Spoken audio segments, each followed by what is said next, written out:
May mga imahe na parang ang hirap tanggalin sa isip, no? Eto, isipin mo. Isang bata, ipinaampun sana para gumanda ang buhay. Pero ang ending, natagpo ang nakalibing malapit sa kulungan ng manok, nakabalot pa sa kumot sa mismong bakuran ng bahay niya. Ito yung kaso ni Angeline Megaway sa Indonesia na yumanig talaga sa marami. Pag-usapan natin to ngayon. Base dun sa mga sources na nakuha natin, ano ba yung mga senyales na pinalampas dito? Paano ba umabot sa ganito? Oo, grabe ang kaso na yan. At hindi lang natin basta ikukwento yung nangyari, ang gagawin natin, susuriin natin yung mga critical na parte. Yung parang di formal na pag-ampon, di ba? Yung mga red flags na may nakapansin naman pero parang walang nangyari. Hanggang dun sa mismong pagkadiskubre nung katawan niya. Bale, ang gusto nating malaman dito, saan ba talaga nagkaroon ng, alam mo yun, ng puwang para mangyari tong trahedya na to? Okay, sige. Umpisahan natin kay Angeline. Pinanganak siya 27 sa Bali. Tapos yung nanay niya, si Hamida, 15 years lang daw noon. Bata pa. Bata pa nga, at hirap daw talaga sila sa buhay. Oo, kaya pumayag si Hamida na ipaampon si Angeline kay Margaret Cristina Megague. Pero teka, hindi to dumaan sa legal na proseso, di ba? Ano lang, notary note, ganon. Tama, notary note lang. At importante rin yung nakalagay doon. Kahit hindi legal adoption yun. Sabi raw, mamahalin ni Margaret si Angeline parang tunay na anak, tapos isasama-sama na. May mana palang involved? Oo, tsaka may kondisyon na bawal daw makita ng tunay na nanay hanggang mag-18 si Angeline. At eto pa, yung asawa ni Margaret, si Douglas, hindi siya pumirma dun sa note. Pero siya daw yung talagang nagmahal sa bata nung nabubuhay pa siya. Ay, ganun pala. Pero yun nga yung malungkot, namatay si Douglas nung 2008, so doon daw nag-start magbago ang lahat para kay Angeline.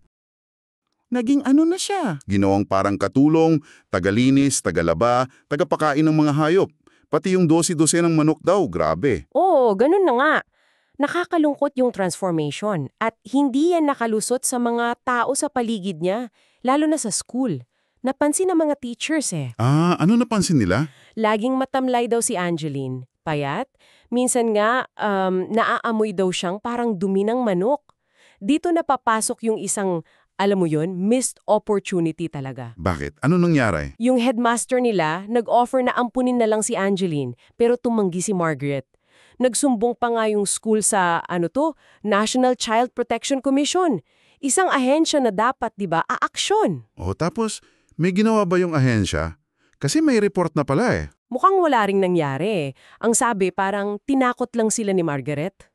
Tinakot lang? Oo. Dito mo makikita yung posibleng problema sa sistema, no? Hindi sapat na may mag-report lang. Kailangan talaga may nipin yung ahensya para mag-investiga at protektahan yung bata.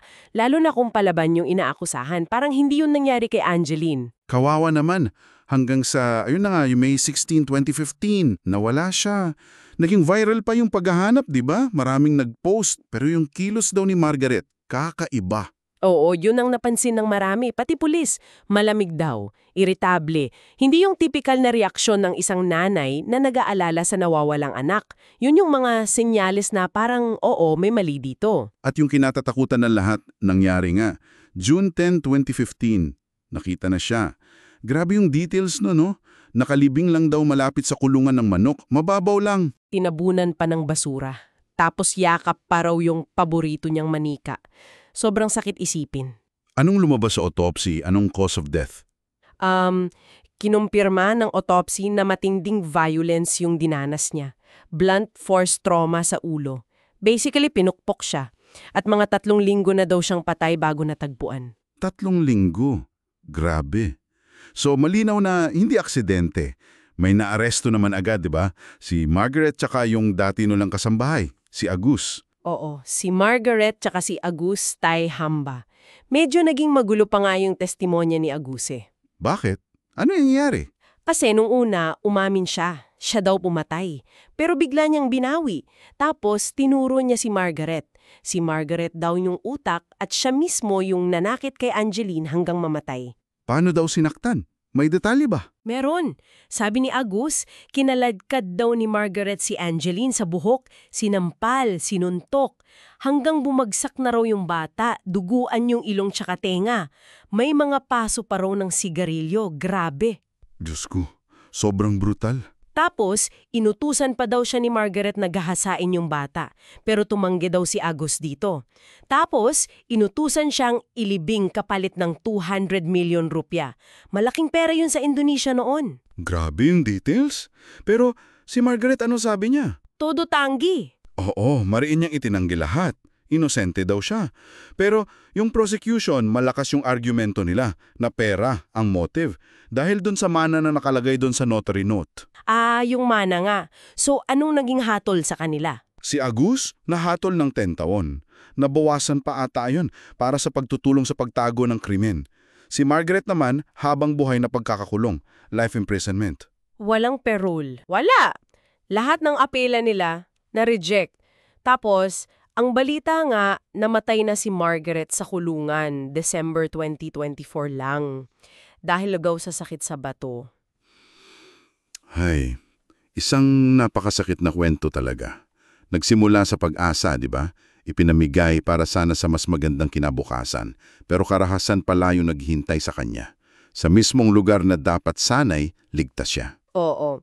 At malinaw na pinapakita ng kasong to na yung panganib pwedeng-pwedeng manggaling mismo sa loob ng tahanan. At gaano kaimportante yung isang child protection system na talagang gumagana. Hindi lang tumatanggap ng report, kundi umaaksyon talaga. Kaya siguro, yung tanong na maiiwan natin para sa iyo na nakikinig, paano ba tayo bilang parte ng komunidad?